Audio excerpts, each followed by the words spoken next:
The talk all offseason long was about how these guys weren't satisfied with just one Super Bowl title. And 1/4 of the way through the season, they've backed that up. The Chiefs are a perfect 4-0 to begin 2020, and they'll be looking to keep it that way with a matchup against the Las Vegas Raiders at Arrowhead Stadium on Sunday. The Chiefs have found plenty of success against divisional opponents over the last several years. In fact, they're 28-2 in their last 30 matchups against the AFC West, winning those games by an average of 12 points.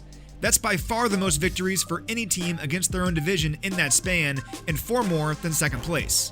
That stretch includes 9 victories over the Raiders, not to mention 5 straight. Kansas City has won 5 divisional games as part of its franchise record 13-game winning streak, which dates back to Week 11 of last season.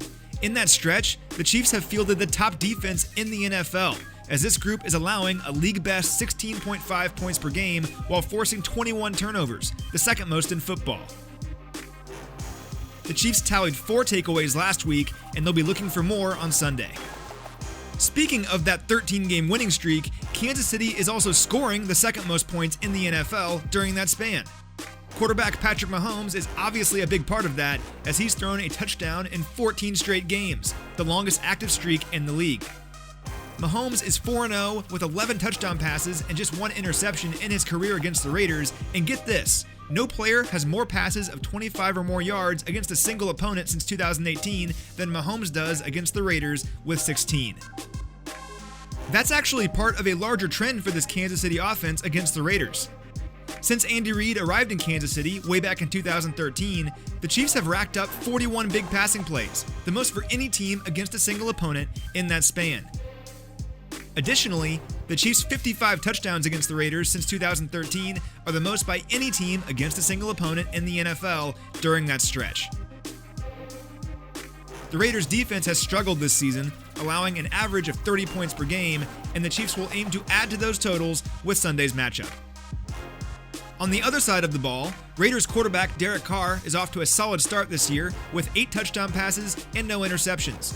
He's struggled against the Chiefs historically though, dropping 8 of his 10 meetings while tossing 13 picks. Carr does have some weapons around him, notably Josh Jacobs in the running game and Darren Waller at tight end. Jacobs rushed for more than 1,100 yards last season, and while he's averaging under 4 yards per carry so far this year, he's still one of the most exciting young running backs in the league. Waller, meanwhile, leads Vegas with 29 grabs for 247 yards.